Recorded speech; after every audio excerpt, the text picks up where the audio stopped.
I can appreciate some spook house elements with this. If you're gonna do a ghost story, one of the things that does kind of freak me out is when people go around and they see beings and spirits and ghosts and demons in places where other people don't see them. Like when they had that scene where that ghost was standing behind that brother right there. I like that brother's like, damn, she done found me.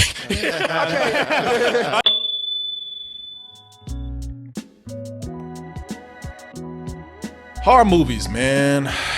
Yeah, they make a lot of money these days. You don't need no stamps. There's a horror movie going on right there. Somebody just got shot with a cannon out there. Pow! Horror movies make a lot of money these days, man. A lot of money. You don't. And here's the thing about it: they don't cost that much. You don't need no big stars. You don't need no. The less lights, the better. Yeah. You need a whole lot of time. You don't have to pay a lot for lighting. You don't need no real big story in there. Shit, son, you don't even, yeah, that just gets in the way. Yeah, what's that? What is that? You don't even need good effects. No. But because I remember I saw a little humble ass movie years ago called Insidious. With a name like that, I thought it was gonna be horrifying. I went in there, I said, man, this is the cheapest shit I've ever seen. I can't believe y'all trying to play. You ain't gonna fool me. Shit, we know this shit gonna bomb. They ain't gonna fool me with this cheap shit. That's just too much. That's too cheap.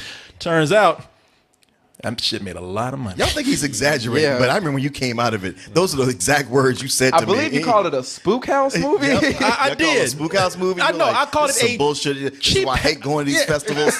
Yeah, I called it a cheap ass spook house movie. And I remember walking out thinking everybody, because this was one of those screenings where there was a few people in there. Some bullshit, am I right? Yeah. There was some people there laughing, you know, and I was like, yeah, who with me with this bullshit? You're right, yeah, fuck you, Insidious. Cricket. Yeah. The next thing I know, that shit was $100 million. What? I always talk to Martin. I was like, you don't know nothing about none of that horror movies shit. You don't know nothing about them horror movies, Martin. But turns out I don't know nothing either. I don't know nothing about horror movies. I don't know what succeeds and what doesn't. But I do know that I believe that the Insidious movies have gotten better with time. They've gotten more quality, and the reason why is because I think, well, you know what? Let's just go ahead and watch this trailer for the latest Insidious movie. I don't even know what number they on now. This is 4. I think. Is this 4? Yeah. Because for the title of it is Insidious: The Last Key. Lost Key. Is it Lost Key? I believe it's Lost Key. Sure. I believe so. Maybe you lost the last key. Well, let's go with that. Insidious. I lost my keys. Where's the last time I had them? I left my keys here.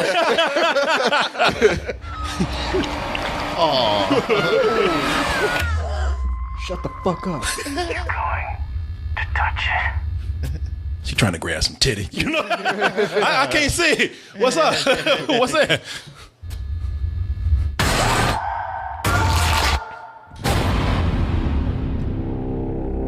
Let me tell you something, man. As I said, you know, with this, I like Blumhouse. Now they put up there Blumhouse, the ones that brought you pretty much just a bunch of cheap ass horror movies. Yes. If it was made for $5, Blumhouse did it. And you know what? And I don't even mean that as an insult. I appreciate Blumhouse's business model. I heard in an interview where Jason Blumhouse, I believe his name, he's like, yeah, I write a check. That's how much you get. If you ask me for more, I kick you right in your ass out the office. I might get another director. You keep fucking with me. But with Insidious, I'm looking at this right here, and I like this a little bit better than the last Insidious movies. And because when I saw the first Insidious, as I told you, I was ranting and raving before. I did not like it, and mainly because, yes, it looked very cheap. And I'm not exaggerating when I say this. It looked like it was shot in somebody's garage, and the only effects that they had was some bed sheets and some white makeup, powdered sugar, whatever they put on people's face. And I just didn't find it scary, and I still don't know how people find it scary, except for that one thing which people say, man, but that demon. Man, that demon is the most ridiculous part of that shit. You talking about Darth Maul's balding uncle right there? You know? I mean, it was dope until they showed it at the very end. You're like, all right, I'll fear that. Then at the end, he had on like pumps and shit. Yeah, he had on, What are you doing? Bum is it? Yeah. That's what took me out of it. Yeah. Yeah, he knew his nephew was in Star Wars. Hey, let me hold $5 real quick. You got that George Lucas money, right? You know, I just didn't find it scary, man, at all. None of it. And so even though I say I admire horror movies in general, not even Blumhouse movies, but I admire horror movies in general for being able to work with less. But Insidious, the last key, I think that I think that having more money is actually helping with this film. I think that, you know, compared to what they were doing with the first Insidious, which worked for a lot of people, I normally don't like a whole lot of flashiness and special effects and whatnot, but for this particular franchise, that's the improvement for me here. I'm looking at some of the things that they have here because, first of all, I was talking about the makeup that they did for Darth Maul, or whatever the hell his name is. It is pretty much face makeup. It looks like some shit you buy at the Halloween store and paint it on somebody with a clown ball cap or something. And with this, you can tell that they've spent some more money, again, starting with the makeup. There are some really freaky images that we see in here. And you can even see with the sets. God damn, I mean, they just casted people from the Greyhound bus station. It's like, Where's 45th Street? Yeah, she's working them out at truck stops and shit. So, maybe they paying people with meth. I don't know. Pretty sure she's asked me for change before. She's that woman that hangs around this studio talking about, can I get money for a bus ticket? It's like you've been asking for that bus ticket for 5 months now. It's an expensive ticket. I keep missing it. And then I got to go get a drink afterwards. Where you trying to get a Greyhound to? China? You know how expensive it is to never look back? But I like that they're able to do more with the makeup effects that they have here. Because I'm looking at some things that they have in here. They're doing a lot with it, and it looks very cool. I mean, I love that cameo by Skeletor they got in here.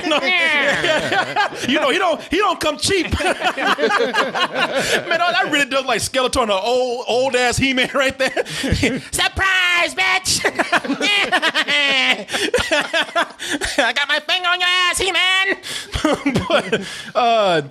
But what we're talking about, I'm looking at an effect right here where they got a guy with almost like a real skeleton face, half his mouth is gone and everything. But let me ask you something. Let me stop right here and ask you guys. Did you like Insidious, the first one? I loved the first one. I appreciated that it kind of looked cheap and they went about the route of not throwing a whole bunch of CGI in there. It was more about camera tricks and showing things to the audience that the people in the room didn't really see. So what's the literary word I'm thinking about where the audience knows something and the cast doesn't? I forgot what it is. A secret. No, I don't know. Sure. Situational irony, I think. Yeah, I like sometimes they would go by and there would be like a little boy standing next to the record player and the cast wouldn't see it, but you'd be like, oh shit, there's a guy right there. Like, there was a whole bunch of things in that movie that I thought they did subtly that I really appreciated. It did get to, like, again, that spook house part at the very end with him going through the house and the smoke and everything looking like a Prince video. And then the demon at the end was a little goofy, but everything leading up to the very end I really enjoyed. And I like the second one too. Okay. And you know what? I probably need to watch the movie again because I appreciate that they would put stuff there for the audience to see. You know, I know, man. Man, listen, go with how you felt. If you come out the second time saying like, "Oh, I like it now," I know this only because you got convinced and you felt pressure to like it. So, in other words, never watch it again. just be the old cranky man that I am right now. Just be who you are. Did you like it? I never saw it. Oh, okay. What about you? Did you ever see it? Yeah. I think it's all right. I think the ending really screwed it up for me because I was with it for the same reasons that Goodwin mentioned. I really liked that they were just doing camera tricks and things that took like some thought to really pull off as opposed to money and jump scares. And then that like last 20 minutes, I thought it shit the bed. Yeah. You know, maybe that's what it was. Maybe I just didn't like that last 20 minutes so much that it just, you know, left an impression on the rest of the film for me. And the fact that they were smart. I appreciate that shit in a horror movie because they like, all right, the house is fucked up. We need to leave. And they left. And they was That like, was that. He was like, all right, man, we're still in a bad situation. No, I like that. No, that's one of the things I admire about this series because we always say, man, why don't these white people just leave? And that demon like, yeah, watch what happens when they do. I'm going to stalk the fuck out of them. I'm going to find you, bitch. Yeah. You can't quit me. So was the last Insidious a prequel? Something. Yeah, I think so. Because I remember seeing something with her. and the ghost hunter's in the house, but it was a prequel. Yeah. That happens in a lot of them though. Like she dies in the first one. She dies at the end of the first one. Yeah. Spoiler alert. And yeah, the second one, it's about them going to try to find her and find something from the first movie. I never saw the third, but yeah, I don't. Okay, yeah. well, that must be what it is. Then. Yeah, and you know, I do like now that you know maybe the horror doesn't frighten me because it's hard to really scare me with these kind of these ghost horror movies. They just don't. I'm not saying I'm that brave or anything because I ain't going to a fucking haunted house and sleeping by myself. I'll tell you that right now. But yeah, if it's a movie, I'm like, oh, What whatever. are you scared of, man? You know this shit ain't real. Tetanus. Man, Tetanus. Yeah. Okay, that's something to be scared of. Yeah, nails, rusty nails, staph infections and things, you know. But what I do like about a horror movie with a little bit of money to spare, if they use it wisely, if they make some good imagery, and I think that's what's going on with this one. I see some really creative imagery in here. I like you know the whole it's called The Last Key, and I like that they actually making some freaky images with the key. I like the keys for fingers right there. Which is funny because that just look like what ghetto ass salon did they go to get that done? You know, there's a black woman out there right now with fingers just like that. Yup. It's the latest in body mods where you have your skin taken off down to the bone, and the bone is carved to look like keys. Oh, I know. It's like Wolverine, except you just open doors instead of killing people.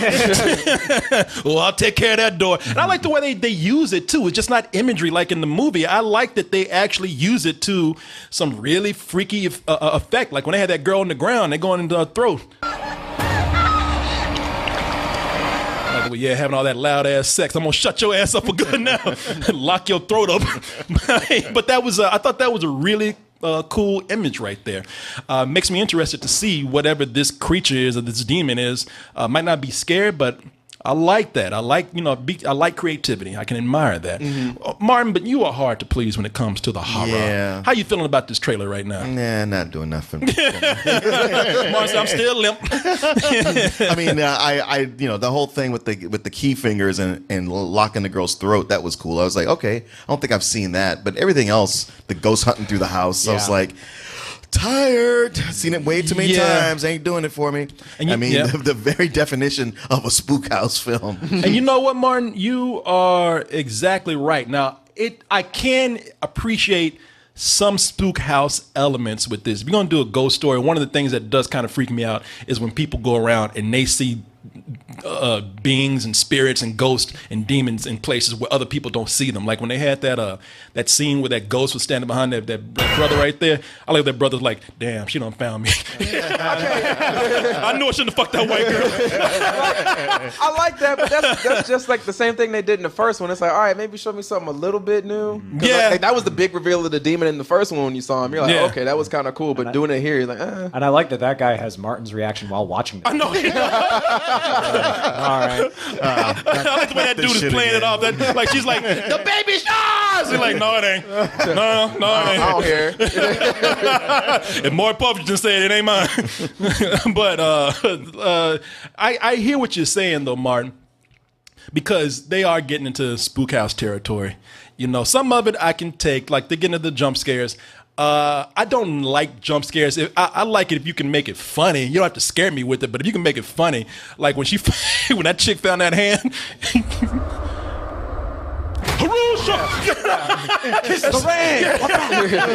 Popped her right in her chest too. The funny thing is, she found that hand and she knew she was about to get slapped. She's like, "Oh fuck!" It's just a hand out of nowhere. I know I'm about to get the shit slapped out of me. It's a pimp's hand. It's a pimp hand. Just because I lost my hand don't mean I ain't gonna get my fucking money, bitch. Knocked her right into that wall. She's on the ground. But it's that's where we get into the territory that you're talking about. Glad you brought that up. Now we're getting into the jump scares, and the jump scares lead to spook house things. We've seen some elements in this trailer in so many other movies, and I thought some of these things might be overused. That whole thing with the night vision That's that. That's played out, man. That's played Yeah. out. You know, that's Does that show even come on anymore? what the Ghost one that was on Hunters? Ghost Hunters. I'm pretty sure it does. If not that one, there's like 15 other ones. Do you think they found him or something? Yeah, You guys gotta stop the show. We're running all the ghosts down. that's what I was thinking. Like, if I was a producer on that show, if I was an investor, I'd be like, all right, you ain't found one fucking ghost in 10 years. I'm gonna move over to this Bigfoot show. You guys clearly need better equipment to find these things. You better get a dog that talks and a van or something. I don't give a fuck. Somebody, you better pull a mask off an old man. Here's a talking dog and some weed. Yeah, you know, you're right though, Martin. That's overplayed right there. And I'm Yeah. sure you see the same thing. Yeah, I'm completely with you on this one, Martin. Like the key fingers I thought were pretty cool at first, but everything else is just so stock and we've seen it done to death. And it's funny too because it is they're throwing in so much spook house stuff. Like when they even just for no reason. Well, maybe when we see the movie it will explain itself, but just out of nowhere they're just throwing a dummy. Well, no, Hey! that's a pinball machine. Yeah. Because I owned that pinball machine at one Oh, point. I thought you said because I know that dummy. No, I know that. I know that He's an pinball asshole. machine. Don't listen to him. That fucker. Yeah, my parents have that pinball machine in their house. It's that pinball That machine's explains so called. much. It does. I mean, we have it in a brightly lit room, not like in a Wow, closet. man. Now that's the horror movie I want to see. Yeah. Where Right? Gertz is just in a room talking to a pinball machine. Yeah. Pinball machine called Funhouse. Look it up. Yeah. Kill them, Gertz. Christ. Yeah. Kill them all. You'll get one free play. Fucking liar.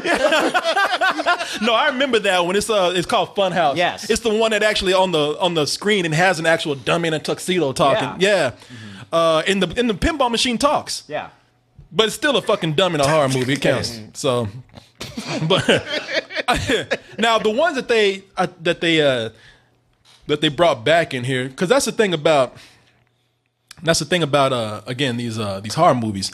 I think they can spend this kind of money, and I don't mind it. I mean, I don't like the spook house direction that's going in that's so cliche, but I do, like I said, like some of the visuals and the money they have to spend on that. And it's funny because when they started out, they had stars in there. You know, they had Patrick Wilson and Rose Byrne who in there. You don't see their asses anywhere in here right now. They busy in the Conjuring. Yeah, exactly. Yeah, they making that Conjuring money right now. Yeah. They looking at them right now like, you want us to come back for how much? Fuck you.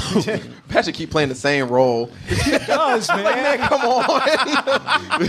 Yeah, but that's the beauty of a horror movie. And I think that they might actually have a deal to where they get some production money or Oh yeah. That makes on, sense. on the side. Like they got the Tony Stark, was it Robert Downey Jr. thing? yeah, where they took a pay cut to get a profit sharing on the movie. I think. Yeah, percentage. yeah. If you get a producer's credit, not only can you get some on the back end, but you also have a say in what gets produced. Yeah. Where if you like turn it down, like, ah man, I don't need that. Okay, well good. Here's the script and here's what you got to do in the next one. Wait, what? Sorry. Sucker. Yeah, man. It's a smart deal for them if that's true. What I heard, at least for Patrick Wilson, I think that's what I heard.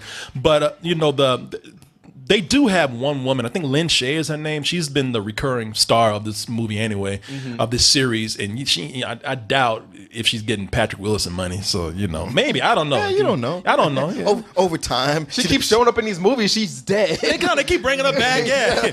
Dead people got to eat. Do they? Yeah, I do. Yeah. So I am more positive about this than I have been probably for any Insidious movie. We keep saying this about a lot of Blumhouse trailers, and they come out and surprise the hell out of us. Split was a Blumhouse movie, right? Yeah. Get Out, The Visit. There's a gang of other movies too. That were Lights Blumhouse. Out. Lights. Lights Up. People like that. Was Ouija 2 Blumhouse? Ouija 2 was That was Blumhouse. was that Blumhouse? That was I know it's from Blumhouse. Universal. And let's not forget that they are expanding. Whiplash was one of theirs, and also they did a Christian movie that was produced by the WWF. So yeah, you know what I'm talking about, right? Yeah. I know. He's got him in the rack. The holy rack. I will crucify you, brother. Martin is saying, now that's the horror movie I want to see. But yeah, so they're doing a lot, and I believe that at one time they were just doing a quick Trash. cash grab. No, that's trash. No, trash. No, quick cash grab, but trash. Because what was that movie with? It was Charlie or whatever. It was shit. what was it called? It was a movie where they had to, in fact, The Gallows. They even recreated like a challenge for like a day on YouTube where they had people Yeah, trying. can your high school produce a movie? We'll give you $1 million. It was some people went to a high school with a VHS camera and shot some shit, and Blumhouse like, I'll give you $10 for it. So and they sold it as the Gallows, made some money, but that was straight garbage. Yes. Okay, but when you talk about Blumhouse, and we've had this conversation before, and you bring up Whiplash as like, hey, they're doing arts movies. But that was, what, 3 years ago? Yeah, but then, like he said, they've gone into some other things, such as, it's a horror movie still, but one of the smartest movies we've seen this year, Get Out. Get Out. Okay. So, they know where their money is, so they're not, man, look, that dude, Jason Blumhouse, that's a smart motherfucker. He's not going to go out. He knows where the money is. Yeah. He ain't gonna be taking all these. He ain't going to be making 10 Whiplashes a year. He knows how to do a budget. I'll give him that. Yeah, has there ever been a Blumhouse movie that's lost money? I don't think so. I don't think think they so broke either. even on something one time, and that was it. That's like losing money to them. Yeah, it is. What? All you did was break even? That's it? Come here, I need to talk to you. Yeah. I give you a check for $50. you only broke even. And you brought back $49.99. Slap you with my key hand. Yeah. Do him like that with like that girl with that fucking hand. Come, oh fuck, not you, get out of here. You, I want you. Yes, kung fu, yes. Oh, It's gonna be Jordan Field that second get out. Ain't good.